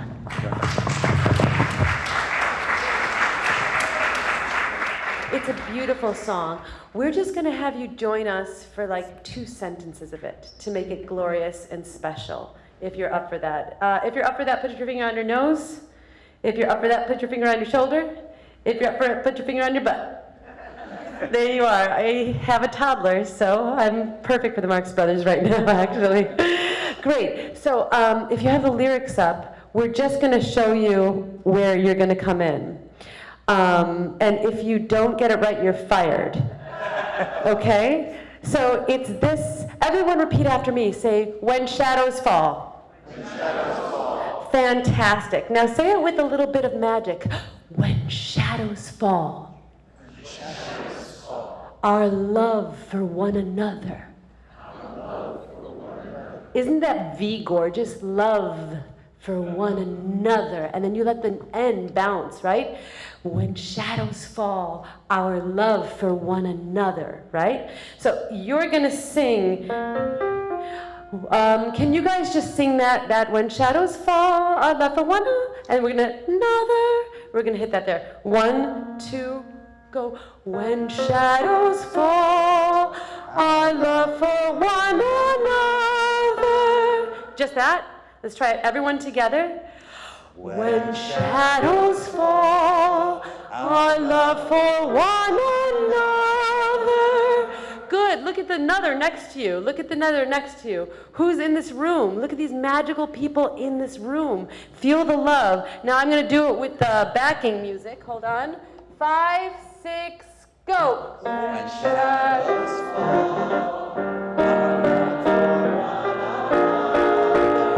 That's gorgeous. And then they're gonna have a little solo, Allison and Matt. Brother to brother is bright enough to see. And then if you go to the next slide, this is where you're really gonna let loose. You're gonna say, everyone say, we're alive. We're alive. Okay, that was like somewhat alive. Everyone say it as if you're dead. Just say, we're alive. We're alive. Terrible. Loved it. Perfect. Okay, now everyone go, wah. Wah. We're alive. We're alive. You feel the difference? Now you're alive, you bastards. Good. So we're going to sing, we're alive, and what a thing to be. We're alive, and what a thing to be. You can take it higher, you can take it lower, you can do whatever you want. But you have to feel that liveness. You can't be crouched. Everyone, feel the liveness. We're alive, and what a thing to be. Perfect. So when these highlighted lines come up in the lyrics, that's when you're going to come in, okay? Here's a hint, it's towards the end. So do you guys want one of these? Sure. Yeah. And then you guys, let's not hum at that. Let's have those because, yeah? Cool. All right. You guys ready?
Keita St. Cyr, Robyn Michele Frank, Sarah Miller, Allison Jane, Amanda Sisk, Seth Shelden, Kathy Biehl, and Matt Walters.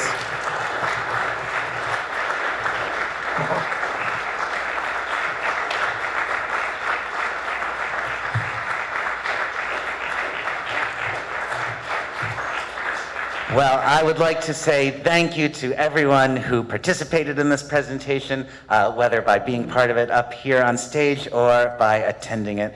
Really, thank you from the bottom of my heart. That takes us to the end of the thrill of I'll Say She Is. We have time for a few questions before we take a break and then go see Duck Soup. Thank you very much. I wonder if you could talk a little bit about the process of discovering, or rather rediscovering, music that was lost. I think us so-called modern audiences feel that if a show has been good enough to be produced on Broadway, there should be an extensive written trail that's easy enough to use to have a revival. But that doesn't seem to be the case, and I wonder why. That's a good question. It was not the case in the 1920s, you know. I mean, now, yes, Broadway shows are in fact, almost any Broadway show of the last 30 years or more, you can see the film, you know, at Lincoln Center, at the library. But no, in the 20s, Broadway shows were much more disposable things, you know. And I'll Say She Is, particularly as a review, it never existed on paper in its entirety. You know, the Johnstone typescripts, which survive, are really, I think they're what we would now describe as a treatment, you know, kind of an outline with dialogue. And although some of the songs were published, and that's why we have them, as explained, there were gaps in the score that had to be filled in too. So yes, you're talking about an archival reverence that Broadway has now, but didn't have in the age of I'll Say She Is. Since I'll Say She Is and the stage productions of Coconuts and Animal Crackers are in public domain now, does that improve the chances for any of those to be revived in the near future? Well, it's very complicated. It's not quite true that all of that is in the public domain. I mean, the original material in I'll Say She Is probably is, but of course my adaptation isn't. And in the case of Coconuts, the script, although it was produced on Broadway in 1925, the script was actually published later and therefore hasn't yet entered the public domain. The same is true of Animal Crackers. Nevertheless, your point stands because the clock is ticking on all of these things.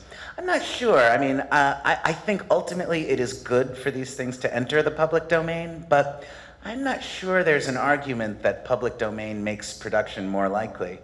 Although you might think it would. I don't know, if you look at any theater listings in any city, most of what's done on stage is protected by copyright and paid for. Over here, Mr. Ratner, who is celebrating his birthday today. He has the same birthday as I'll Say She Is.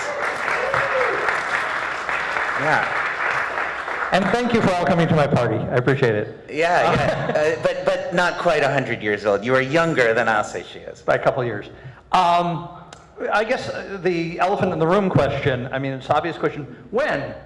I mean, and also specifically, besides when will we see it again, and when are you bringing it back? Just a specific one, have you thought about what you'll do with the song Give Me a Thrill?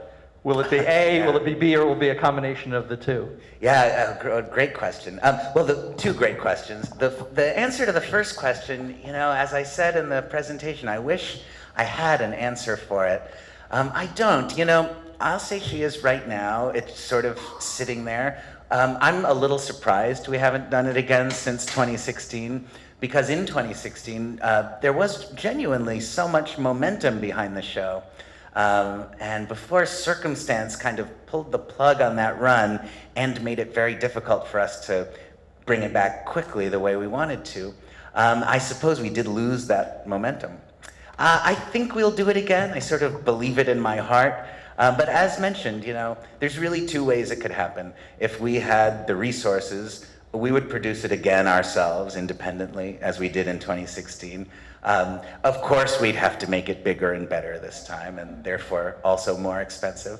And then the other possibility is that a producer would want to do something with it who would have the right vision for it, which essentially has to do with protecting its authenticity and my idea of what the adaptation needs.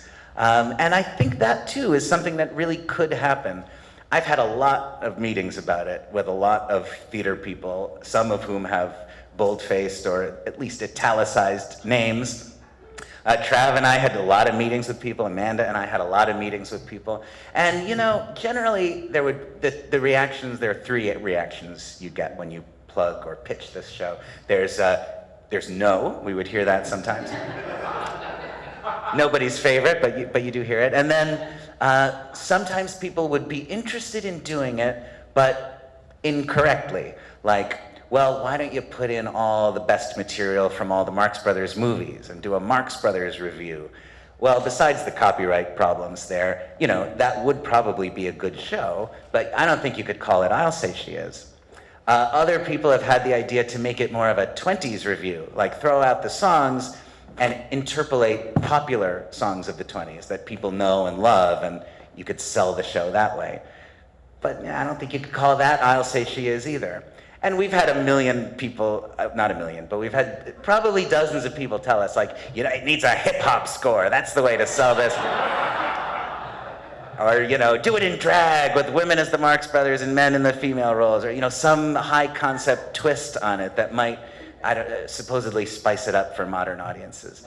But no, I would want it to be done with reasonable authenticity. Of course, we broke the rules when we needed to, and that will happen with future productions too, but that's what it is. We need money and or vision, and it will happen again. The second part of your question was, Give Me a Thrill, the song. Yeah, well, in the name of authenticity, I think we would have to work with the rediscovered actual song that was sung. I mean, in the occasions where there were songs that I needed to reverse engineer, I was always happy to do that. It was fun. I really love writing lyrics. I love the Johnstone music. And it was fun. I spent a lot of time reading every word that Wilby Johnstone wrote that I could get my hands on, so that when I had to write lyrics, I would write the kind of lyrics he would have written. And so it all would sound as though it had come from the same source. Although in the program, I was very upfront about the parts of the show that were... My mother is calling right now.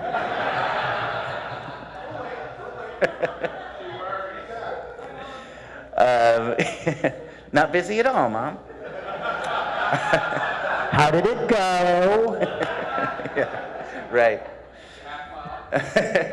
But anyway, there was no actual music from the real I'll Say She Is that I found and didn't put in the adaptation. So I think I would keep that rule in place, although it would be a little sad to me to lose the 2016 version of Give Me a Thrill, because I do love it, and that song has been Give Me a Thrill in our minds for a while now, so maybe we'd find some other place to put that music. Yes? Of course, like everyone here, I'm rooting for a revival of your stage production. If that doesn't happen, any possibility of the 2016 recording showing up on a streaming service or anything like that, or? Well, not in its entirety. The 2016 video, and you saw substantial portions of it today, it's good. I mean, it looks good. It was well filmed. The audio is not perfect, but it's from the soundboard, and it's reasonable. It's more reasonable than it sounded today. But no, I feel like the entire 2016 video, although everybody's work is magnificent, it's not a broadcast quality recording that's good enough to be the only available version of I'll Say She Is. I mean, if we release the whole show on video, that's gonna be I'll Say She Is for everybody. And I think we need to do more than that. Perhaps that means a future production that is pro-shot, as we say. You know, the performances that we had to cancel at the end of the 2016 run were going to be professionally filmed, and so it's another loss. We would have a great video, or a more complete video. Anyway, but that said, we have released a good deal of video from that production. There's a highlights reel on YouTube, which you can watch anytime. That's, I think, 17 minutes. I mean, it's a pretty generous amount of clips. Also, in some of the Fredonia Marxonia presentations. By the way, Cindy Yoakum and Barbara Yoakum are here with us today.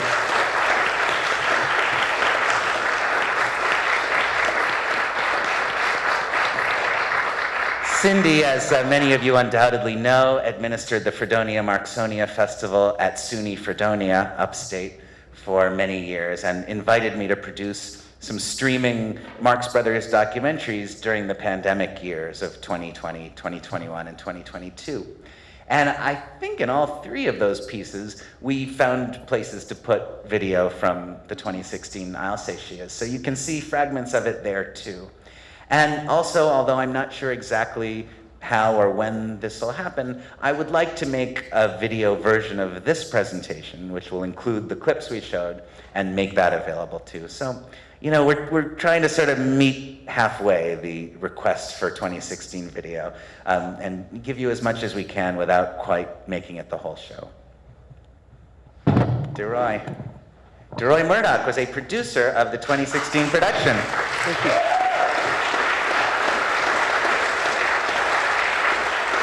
Welcome back, sir. Thank you very much. Thank you for all of this. This is wonderful. It's just so terrific to see so much of this back out in front of us, both in front of our eyes and in our ears. So thank you for all that you've done to make this happen today. I'm just wondering if you've ever been contacted by any production companies from around the country saying, we've heard about Alsatias, we'd like to do our own production in San Diego or Portland or Boise or anywhere else. Yes, there have been nibbles like that, obviously none of which have come to fruition. But yeah, that's also the kind of thing that, I'd be most eager to respond to if it came along. Yeah, there have been a lot of inquiries that, like, are the rights available? And that's tricky. In our long-term plan, we would like to make the show licensable, like Coconuts and Animal Crackers are, so that schools and community theaters and, people can do their own productions. That would be fun to just be in the audience for an I'll Say She Is sometime. So that is one way that can happen. And I feel very open to, yes, theater companies or theaters or producing entities, not just in New York, but anywhere. If anyone came to me with a proposal, either for an authorized production, I would always be happy to talk about that. Or if anyone wanted to bring perhaps my friends and collaborators and me on board to co-produce or help put together a production, we're getting pretty good at producing I'll Say She Is at this point, and would welcome a partnership with a producing entity. So that also goes on the I sure hope so list. Robyn Michele Frank from the 2016 production. We just have to give it up for Noah and the team and all the performers today. That was what a walk down memory lane. You have spent so much time over the years just bringing I'll Say She Is and so much of who the Marx Brothers are to fruition. I would love to know, what an either like a learning moment was for you when creating both of the I'll Say She Is or bringing those back to life, or a favorite memory, something like that, because you've spent so much time putting together this beautiful piece of work that remained very mysterious for many, many, many years. Wow, thank you for the question.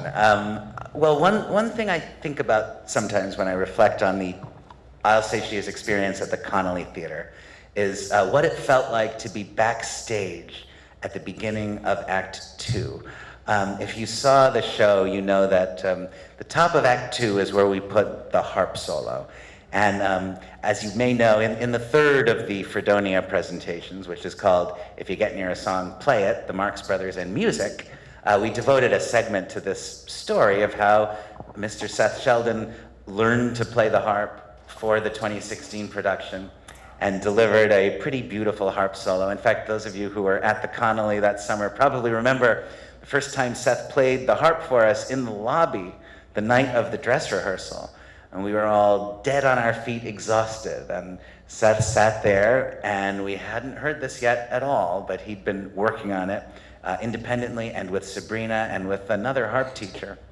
And this beautiful music just lured the whole cast and company into the lobby like the smell of cookies baking in the oven, we all just, this sweet aroma, we all came in, and there's a photograph of all of us and house manager Brett Leverage, and we're all standing there just rapt and reverent and listening to Seth play.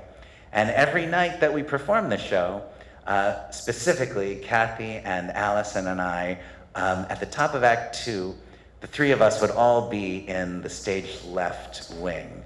The Napoleon scene, as you saw, took place on this couch, this blue couch. And Allison and Kathy and I would be sitting on this couch backstage. I would be dressed in my Cinderella backwards fairy godmother costume. What I'm saying is all three of us are wearing beautiful dresses. And the three of us would just sit on this couch and just listen to Seth play. And in a show that was largely loud and chaotic and manic and full of comedy and razzle-dazzle, as always with Harpo's solos in the films, this was just a simple, beautiful, quiet, artful moment. And we enjoyed it every night. It was kind of one of the few moments that I'll Say She Is offered for the kind of reflection that you don't want to go too far with, lest you walk out on stage with Groucho grease paint streaked by tears. But it was just so beautiful. And when the second act began, the harp was on a platform, so it was sort of above the stage, and it was hidden throughout the whole first act. The second act began with the harp just being discovered by a spotlight, all by itself, with nobody on stage. And most nights, the harp would get a round of applause. So everyone knew what was about to happen, but even as it happened, I don't think anyone quite believed it. So anyway, that's one answer. I could probably give you 30 or 40 more. I have a comment, and not a question. I would never do this normally, but Robyn, thank you for breaking the ice as a performer in the show to say something. But I was just reflecting on Noah saying so many beautiful things about us throughout all of this, and then sharing some of this, the beautiful story of having found this. But I think it behooves someone to say something in particular about what an amazing performer Noah is. And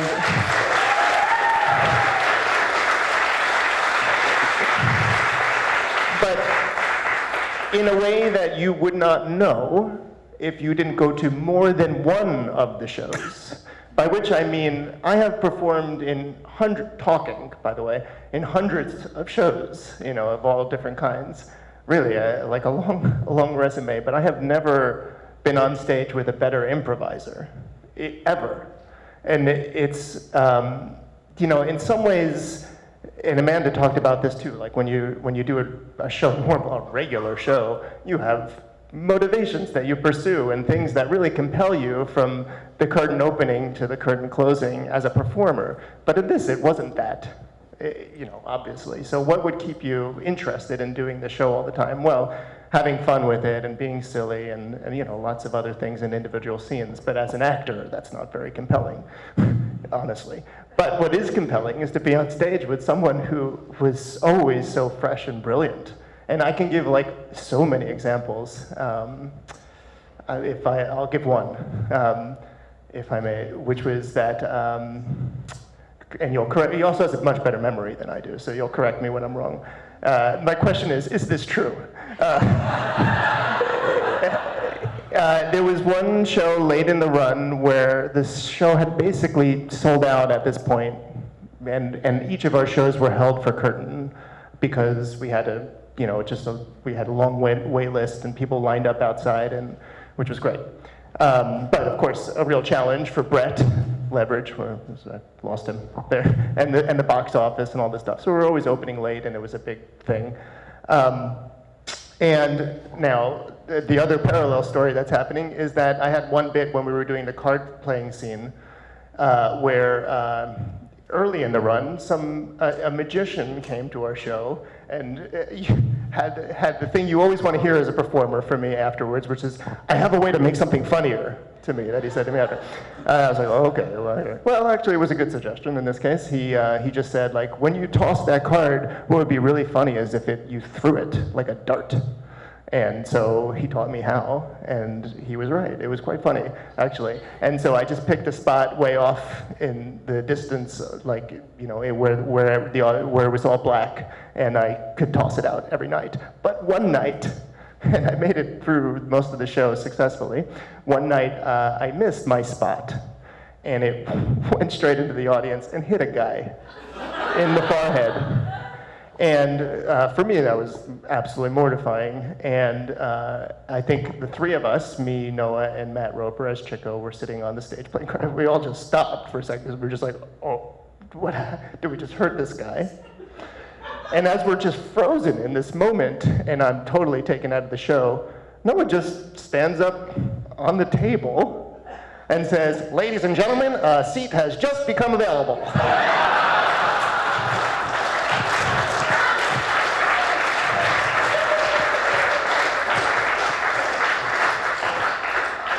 And it was like that for every show.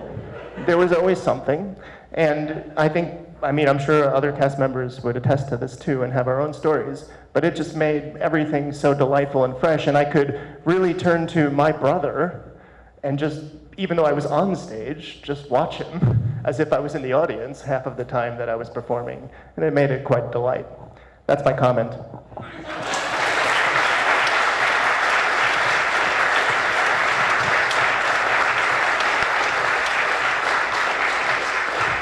Seth, please, go on.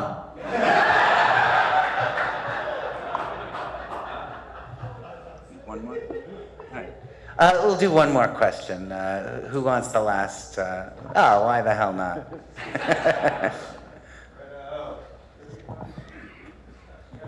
No trivia questions. I'm all out. And mine's a comment too. I played a minuscule role in the success of Alsatia's. I was the house manager.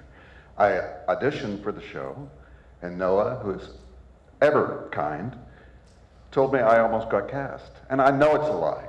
I know it's a lie. I hadn't auditioned in 10 years before that audition, and I hadn't done well 10 years before as an auditioner. So instead, he asked me to be the house manager. He and Amanda asked me to. And it was truly, and I don't mean to be mushy here, but I'm going to be, one of the greatest gifts I've ever been given. Because not only did I get to see every single performance of Alsatia's, but I got to meet so many of you and so many others who aren't here today, all of whom were so happy to be there. When they arrived and when they left, they were even happier. And to share that joy and be a part of it, and you know, if something had gone a little bit wrong, to help get things right for them and all that, of course, that was part of the job. But I've just never enjoyed 5 weeks more, and I've told her, six? And I've told Noah, if it ever does get revived, and I'm getting up there, I'm 66, but I don't care. If it ever does get revived, I'm the house manager. Now, whether or not he'll abide with that, by that, I don't know. But I'm truly grateful for Noah's friendship and for that opportunity. It was a great gift.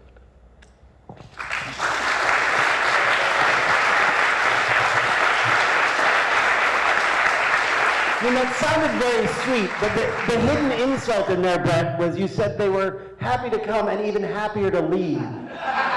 So, classic Groucho. Did you want to do one more? Or? I just want to say thank you to everyone in this room. It has been an absolute pleasure. Thank you. Thank you, Noah.